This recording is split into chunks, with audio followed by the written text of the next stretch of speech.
This is Radio Now 95.3 FM.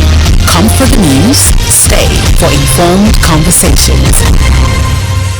The Northern Elders Forum, NEF, has called on President Bola Ahmed Tinubu to declare a state of emergency on security in the north.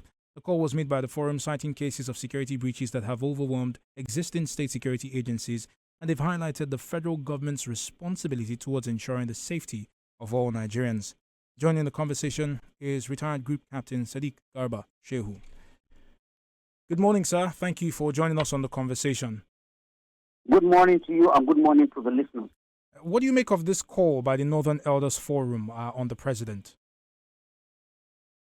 Sorry, I didn't get the background. I'm asking for your reactions to the call by the Northern Elders Forum. What do you make of it?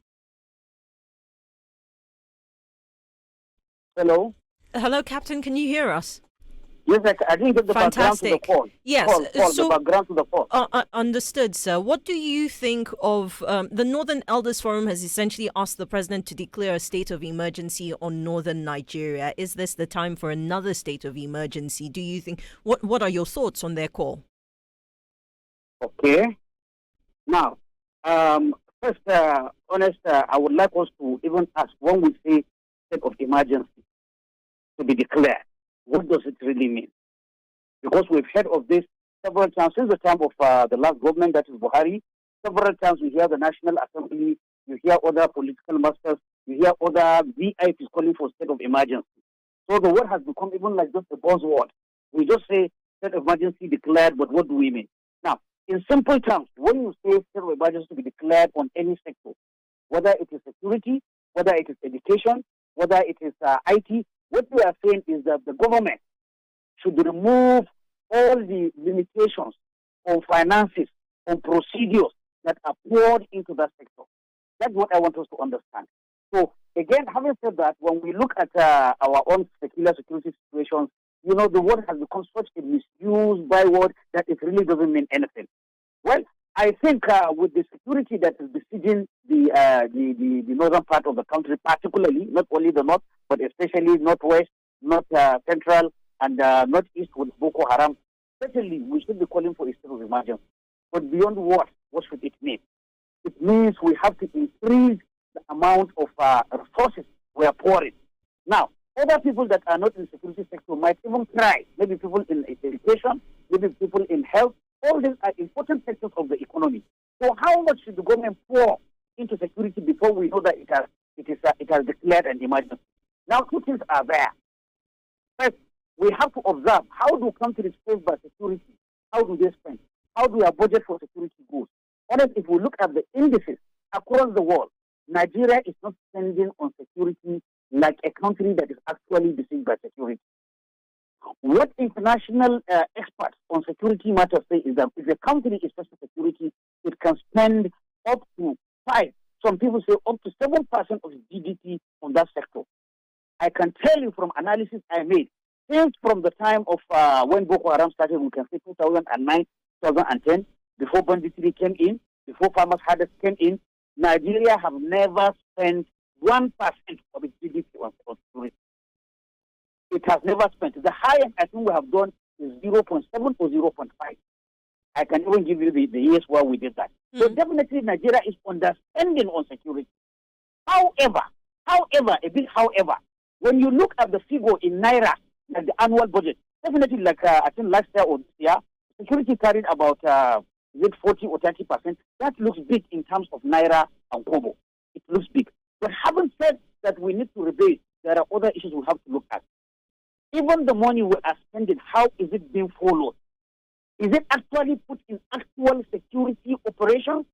Is it actually put in the capacity of our security, whether it is police, whether it is military, whether it's intelligence, or are we putting it in constructing buildings, in ceremonies? That is one issue again we have to look at. What are our National Assembly members? Are they following the money? Are they even equipped to follow the money? You go and put somebody who does not have any background. Of course, that is democracy. With due respect, I must say, you have a president who does not have a background in security. You have his ministers who there is none that has a background in security. You have National Assembly members in all the relevant committees where I can say boldly 99.5% of them do not know anything about security. How do you expect them to oversight the security sector and ensure when the police say they want this kind of vehicle, it is actually the vehicle that the police need? It is actually the vehicle that work in the terrain on Katsina. Group Captain, if I may, you do raise an important question and point about the administration and the expertise of those in charge. But I want to go back to the Buhari administration where, of course, you had a former general at the helm of affairs. You had ministers who had expertise in the field and whatnot. But it's also under the Buhari administration that we saw increased funding. And at the time, right, we had our exchange rate pegged. So we could argue that value-wise, there was increased value into security and defense for the country over those 8 years. Based on that, would you say that whatever progress or lack of progress that we saw was also tied to these increases and this expertise? A very valid point. With respect, may God rest his soul, General Buhari, or President Buhari was a former general, a wartime general, like in the Ministry of Defense. He had ministers, unlike the current regime, who were former military, generals, even war generals for that matter. However, it is actually true, we must say, for the country to progress, we that are in the security sector, we did not see the progress we expected with Buhari as military leader. And I am talking frankly here. Sometimes I even make excuses for President Tinubu now, who does not have any security experience. Now, the team of Buhari and the team of Tinubu, as far as you're concerned, as of now, there is not much difference, despite the fact of the background of the late president. Having said that, again, it is an issue of institutional control. What powers, for example, under Buhari as president, what powers did the ministers of defense under him have? I can tell you frankly, other people might argue, very little or no power. It is still the same thing that is happening here. The Minister of Defense, the Minister of Interior, who sometimes has the police under him, to be honest with you, mostly they are just ceremonial ministers. They do not have power like we see in the military, in other countries, where they are given the actual executive power to deal with these agencies that are under them. And again, when you go to the National Assembly, it is still the same, lack of capacity that was during Buhari is still what we have here. You have people in the relevant ministries because the oversight of the security sector is a shared responsibility between the executive branch and the legislative branch. Where one or two of them are weak, as we are having now, definitely the security sector will be running itself.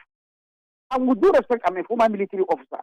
I want to believe anybody who joins the military has some modicum of patriotism. He wants to do the best. But it shows, experience has shown, even in your house, if you give your wife a free hand and give her budget and you don't check what is in the kitchen, your children might die hungry. That is the point. So democracy demands that we have capable legislators, we have capable ministers who can oversight the security sector. With due respect, I see the security sector in Nigeria now, from the time of Buhari, I must emphasize, now as completely running itself.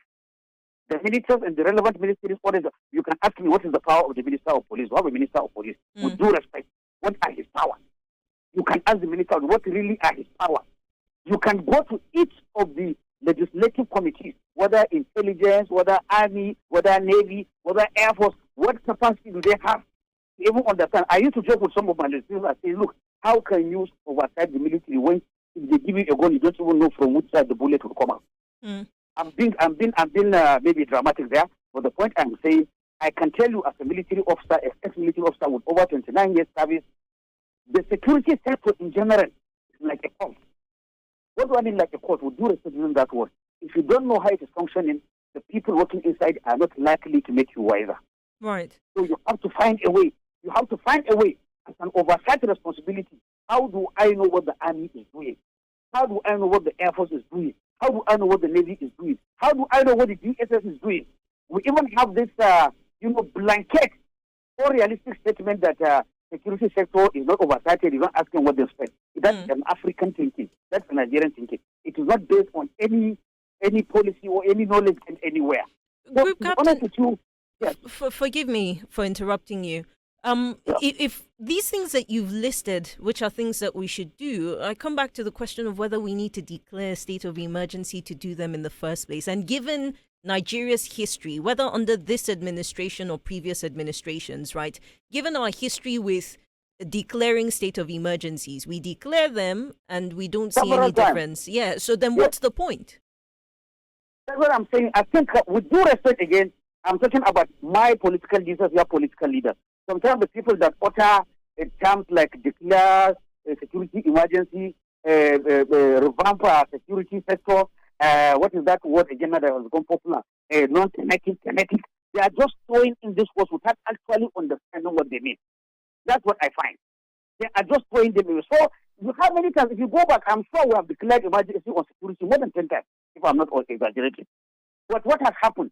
I have told you what it means by declaring. It means if there are some limitations on what the president will put on security, they are removed. If there are some talents of that, you remove them. That's what it means by declaring security. That this sector now, we are going to face it. We are going to remove all legislative or constitutional, limitations on the president or on the ministries that are charged with this thing, so that they can spend. And again, increasing the spending. I have told you the international benchmark of whether a country is spending enough on security or not is the GDP. What percentage of GDP it is spending? And I want to emphasize what I said before. Since we started having these security challenges, we have never spent 2% of our GDP. Of course, when you see the budget at the end of the year, education is taking so million, defense is taking this, you will see that defense is in terms of naira and kobo.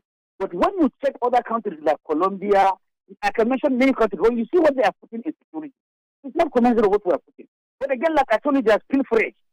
Even if you put the 100% of the budget on security, if you put 100% of it, if you don't follow the money, if you don't have the capacity to know what the army is buying is the correct thing, where is the army putting the money? If you don't ask for annual reports or biannual reports or 6-month reports, where are you putting the money if you don't follow up? With due respect, I do not see anybody either in the executive branch or in the legislative branch currently. In the whole of in the National Assembly, with due respect, I think we don't have more than 5 people that have security background. And we agree all security is a problem. Of course, that is not to say that if a constituency wants to select their senator or their national or their house of he must be somebody with security background. But I think it is something we should start thinking. Even if they are not elected, I look at the whole government. In the executive branch, who is the man with the security background that can honestly, of course, with due respect, we know the current president does not have that security background. Who in his cabinet, even in advisory role, who is the person that is the seasoned security man there? With due respect, I don't want to go personal, but he doesn't have. And I think it is something the president should look at. If not, we'll be throwing money, but with little results. When I see some of the projects that the security agencies embark on, at a time when the country is at war, honestly, I just shake my head. Because I think it's like somebody that has a sword to fight it. Now, instead of sharpening the blade, he's polishing the handle. That's what we're doing. Group Captain, thank you very much for your time and expertise on this conversation. Retired Group Captain Sadiq Garba Shehu joins us on the conversation this morning to speak on a call by the Northern Elders Forum on the President to declare a state of emergency on security in northern Nigeria. This is Radio Now 95.3 FM. Come for the news, stay for informed conversations.